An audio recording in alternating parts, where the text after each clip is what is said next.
every third day Indian Army, Indian Armed Forces, which include the civil armed forces,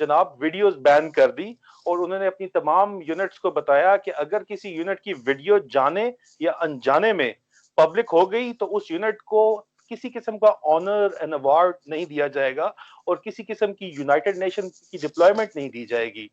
ابھی بجائے اس کے کہ مسئلے کو حل کرتے انہوں نے مزید پنشمنٹس اس کے اوپر سخت کر دی.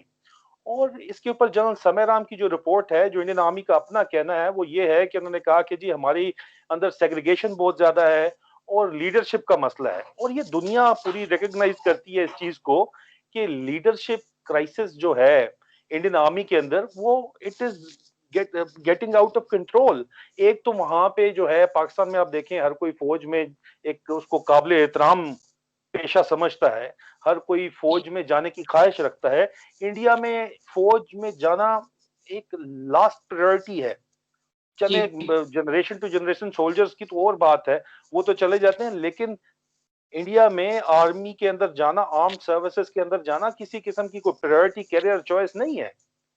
تو یہ چیز بھی آپ کو دیکھنی چاہیے. اور لیڈرشپ کرائسس ایک بہت بڑا انڈین آرمی کے اندر موجود ہے اور it's a failure of leadership کہ ہر تیسرے دن آپ کا ایک فوجی سوسائڈ کر لیتا ہے, خود اپنے آپ کو ٹانگ لیتا ہے, یا پھر جو ہے وہ اپنے کسی ساتھی کو مار دیتا ہے. اور اس کا ڈائریکٹ تعلق جو ہے وہ ان کی جو بربریت ہے ایز اے کولونائزیشن فورس جو انڈین آرمی کو استعمال کیا جا رہا ہے کشمیر میں اور نارتھ ایسٹ اسٹیٹس کے اندر.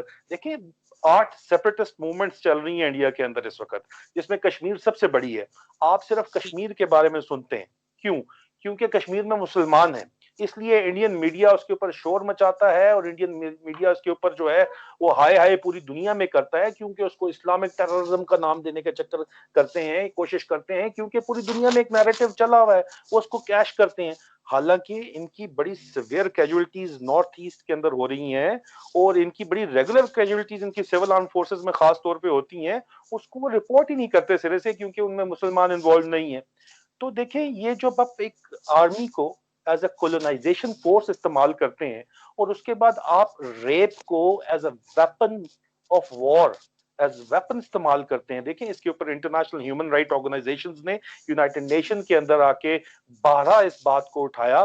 کشمیر ہیومن رائٹ آرگنائزیشنز نے بھی, یونائٹڈ نیشنز کی ہیومن رائٹ آرگنائزیشن نے بھی اس کو اٹھایا کہ انڈین آرمی کشمیر میں ریپ کو as a weapon of war use کر رہی ہے. اور کونن پشپرا کے اندر ایک میس ریپ ہوا جس کے اندر 500 عورتوں کو انہوں نے, مطلب آپ دیکھیں وہ بڑا مشہور ہے, انہوں نے میس ریپ کیا 500 عورتوں اکٹھا. یہ دنیا کے اندر یہ چیزیں سامنے کھلی ہیں.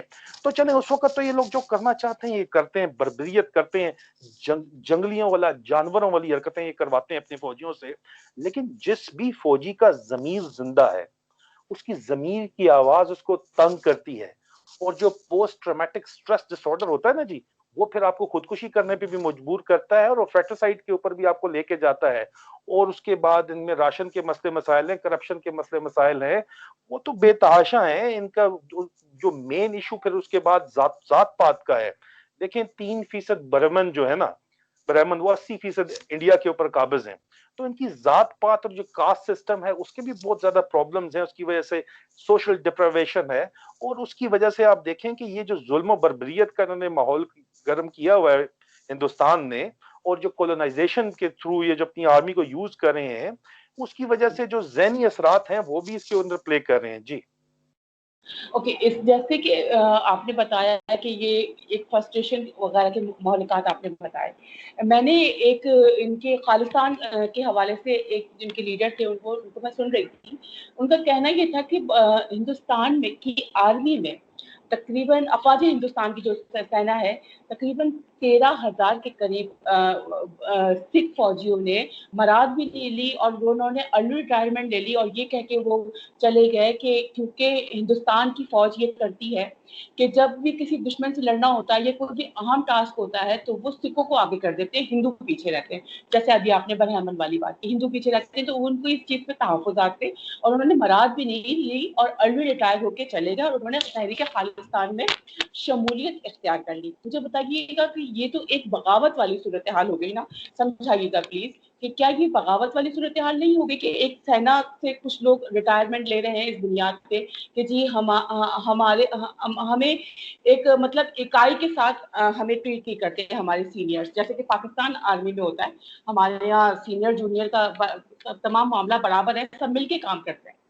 تو وہ جب خالصتان انہوں نے تحریک کو جوائن کر لیا، مجھے یہ سمجھائیے گا کہ کیا کسی ریاست کے لیے یہ تمام باتیں کتنی تہذیب آمیز ہوتی ہیں کہ ان کے فوجی ہی ریٹائر ہو کے چلے جائیں یہ کہہ کے کہ جناب ہمارے ساتھ سلوک مناسب نہیں ہو رہا. دیکھیں اس میں ہسٹوریکلی کمل ہمیں سمجھنا پڑے گا کہ انڈیا کبھی ایک ملک تو تھا نہیں 1947 سے پہلے، یہ مختلف ریاستیں تھیں، اور ان ریاستوں کو جو موجودہ ان کی شکل میں انڈیا کے نام پہ انہوں نے جوڑ کے رکھا ہوا ہے، وہ پاکستان کو اور مسلمانوں کو ایک بوگی مین پریزنٹ کر کے انہوں نے ان کو جوڑ کے رکھا ہوا ہے. اگر یہ بوگی مین موجود نہ ہو تو ان کی یونیشن جو ہے وہ کبھی ہو ہی نہ، ان کی درمیان کے اندر جو ان کا یونین ہے وہی ساری کی ساری کینسل ہو جائے. کمنگ اوور ٹو خالصتان، دیکھیں 1984 میں جو آپریشن بلو سٹار ہوا اور اس کے جی نتیجے کے اندر جو انہوں نے ان کے جو گولڈن ٹیمپل کے اوپر جو ظلم و بربریت انڈین آرمی نے کی، اور اس کے بعد پورے پنجاب میں اور پورے ہندوستان نے ہندوؤں نے شادیانے بچائے خوشیوں کے. حالانکہ آپریشن بلو سٹار میں انہوں نے گولڈن ٹیمپل کے اندر ان کے لوگوں کو قتل کر کے ان کو باقاعدہ ان کی ڈیڈ باڈیز کو گھسیٹ کے ان کے ساتھ پوز کیا، اور اس ڈسٹرکشن کو وہ ان کے ایک فوجی نے درمیان میں جو تصویریں کھنچوائیں جو وائرل ہو گئیں، بعد میں وہ لیک آؤٹ ہو گئیں اور وہ آج دن تک ہانٹ کرتی ہیں جو سو کالڈ انڈین سیکولرزم ہے اس کو. اس کی وجہ سے خالصتان موومنٹ نے ٹیمپرری طور پہ تو جو ہے کچھ عرصے کے لیے وہ وہاں سے بھاگ گئے اور جو ہے یا پاکستان بھاگے، اس کے بعد کینیڈا جا کے سیٹل ہو گئے، لیکن ایک احساس محرومی موجود ہے انڈیا کے اندر. اور خالصتان جو ہے وہ تحریک ایک دفعہ پھر ابھر کے سامنے آ رہی ہے اسی احساس محرومی کی وجہ سے. اور سکھوں کو یہ بات پتہ ہونی چاہیے، بلکہ ان کو پتہ ہے کہ دیکھیں سکھوں میں جو انڈین آرمی کی فائٹنگ اسٹرینتھ ہے اس میں اگر سکھ نکل جائیں تو انڈیا کی بیک بون ہے وہ. لیکن سکھ اور راجپوت دو قومیں ہیں، جو ہندو راجپوت کی میں بات کر رہا ہوں، اور جو سکھ ہیں جو انڈیا میں لڑنا جانتے ہیں اور جو لڑتے ہیں اور جان دیتے ہیں. باقی اکا دکا درمیان میں لوگ ہیں جو کہ صرف مجبوری تحت نوکری کرنے آئے ہوئے ہیں. سکھوں میں یہ ایک بہت بڑا جو ہے احساس پایا جاتا ہے. اب انڈین آرمی کیونکہ ایک سیکولر انسٹیٹیوشن ہے، ایک پروفیشنل انسٹیٹیوشن ہے، اس کے اندر یہ پوری کوشش کی جاتی ہے کہ سکھوں کو جو ہے وہ سیگریگیٹ نہ کیا جائے. لیکن جب پورے کے پورے ملک میں ایک ذات پات کا نظام قائم ہو، جیسا میں نے کہا کہ 3% برہمن 80% ملک کے اوپر قابض ہوں، تمام سپیریئر سروسز جو ہیں وہ برہمن نے قابو کی ہوئی ہیں، اور وہ ایک ہندوتا فاشزم کا جو ماحول ہے اس کے اندر آج دن تک سکھ سفر کر رہے ہیں. اور اسی وجہ سے آپ دیکھیں انڈین پنجاب میں ابھی بھی کانگریس کی گورنمنٹ ہے، اور ابھی بھی ہم نے کرتارپور جو کوریڈور کھولا اور اس کی بہت بڑی جو ہے انڈیا نے ٹل کا زور لگایا، آخری دن تک انہوں نے کوشش کی، اور ان کو غصہ ہے بڑا شدید ہندوز کو وہاں پہ کہ یہ کیوں کرتارپور ہم نے کھول دیا. لیکن وہ کرتارپور کا ماسٹر سٹروک جو ہے وہ بالکل عمران خان کو اور جنرل باجوہ کو اس کا کریڈٹ جاتا ہے.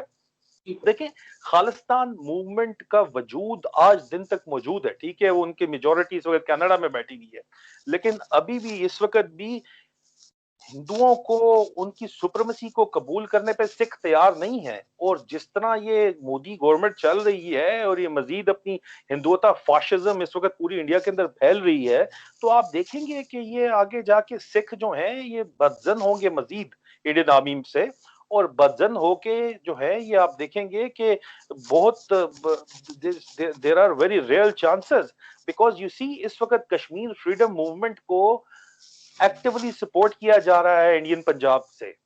سکھ بڑے ہی ایکٹیولی سپورٹ کرتے ہیں کشمیر فریڈم موومنٹ کو. اور جس وقت یہ آپریشن بلو سٹار ہوا تو جو خالصتان موومنٹ کی جو ملٹ آرمڈ ریزسٹنس تھی یہ کشمیر جا کے چھپے تھے. اسی طرح کشمیر میں جس وقت ابھی انڈیا جو ہے وہ آج کل آپ کو پتہ ہے آرٹیکل 370 ختم کرنے کے بعد سے انہوں نے جو ہے وہ تحریک آزادی کے اوپر بڑا ہی کریک ڈاؤن کیا ہوا سخت قسم کا، تو ان کو جو انڈیا کے اندر اس وقت سپورٹ فراہم کرتے ہیں وہ انڈین پنجاب میں فراہم کی جاتی ہے. یہ انہوں نے انڈر گراؤنڈ ہونا ہوتا ہے تو وہاں جاتے ہیں. تو there is a very strong coalition going on. اور آپ دیکھیں کہ انڈین پنجاب جا کے جموں سے ملتا ہے اور آگے کشمیر سے ملتا ہے، تو یہ ایک بفر ہے پاکستان اور اصل ہندوستان کے درمیان میں پنجاب اور جموں اور کشمیر کا، جو کہ فیوچر میں آپ دیکھیں گی کہ جا کے بہت ہی اس میں چانسز ہیں کہ اگر ہندوستان کو یہ بات سمجھ نہ آئی کہ انہوں نے امن و امان کے رستے پہ آگے چلنا ہے, and as I always say that peace is the logical way forward but on equal terms, اور اگر وہ ان کو یہ بات سمجھ نہیں آئی اور لگتا نہیں ہے کہ ان کو یہ بات سمجھ آئے گی, تو Khalistan movement will rise up and the Sikhs and Indian army are not going to tolerate it, because you see جب وہ گھر جاتے ہیں اور وہ ہر کسی کے گھر کے اندر رشتہ داروں کے اندر اس طرح کے لوگ موجود ہیں جو ان سے بات کرتے ہیں کہ یار تم لوگ کیوں ہندوؤں کی فوج کے اندر نوکری کر رہے ہو, تو پھر ایک اپرائزنگ ہو سکتی ہے. لیکن that is again a social discontent and that is again a problem which is contributing in the highest rate of suicide and fratricide in the Indian army, which is killing a soldier every third day. And mind you that Home Ministry of India کا data کہتا ہے کہ Indian army is losing more men due to suicide and fratricide instead of combat. کامبٹ پہ جو ہے نا جنگ میں ان کے لوگ کم مر رہے ہیں, زیادہ سیوسائڈ اور آپس میں ایک دوسرے کو مار رہے ہیں. یہ تو حالات ہوئے ہیں ان کی فوج کے. جی بالکل.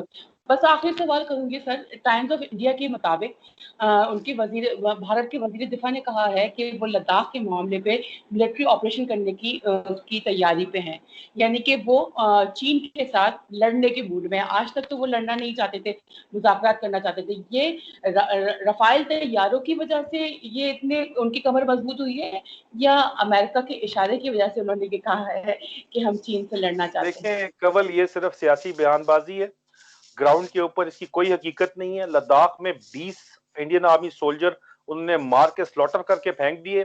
یہ صرف باتیں کرنے کے شعر ہیں, اور یہ ان کی باتیں کرنے کی وجہ سے ہی وہاں پہ لداخ میں گلوان ویلی میں آ کے بیٹھے ہیں. گلوان ویلی میں وہ چائنا نے کلیئر کٹ کہہ دیا کہ ہم پیچھے یہاں سے نہیں جائیں گے, کیونکہ انہوں نے انڈین آرمی کا مین سپلائی روٹ بلاک کر دیا ہے. سیاچن کا مین سپلائی روٹ گلوان سے بلاک ہے, اور گلوان میں انہوں نے پرماننٹ ڈیفنسز اپنے بنائے ہیں. 1 انچ وہ پیچھے نہیں جا رہے, اور یہ کہتے ہیں ہماری زمین میں گھس کے بیٹھے ہوئے, تو وہ وہاں بیٹھے رہیں گے. جہاں تک یہ باتیں ہیں رسپونڈ کرنے کی, یہ صرف ان کی بڑکیں ہیں, ان میں کیپیبلٹی نہیں ہے رسپونڈ کرنے کی. یہ 4 رفائل ہو جائیں, 36 رفائل ہو جائیں, یہ کیا کر دیں گے؟ یہاں پہ صرف چائنا اکیلا نہیں ہے, China Pakistan interoperability is at play here against India. So that is what has to be considered. It is not a two-front war now.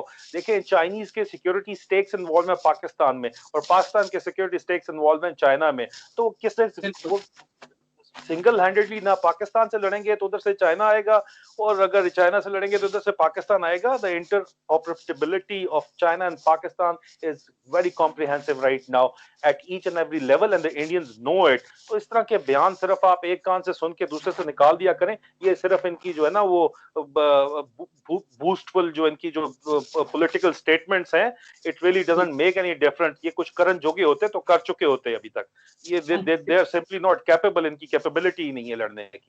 G thank you so much major صاحب, آپ نے اپنے قیمتی وقت سے نوازا. اللہ حافظ. Thank you.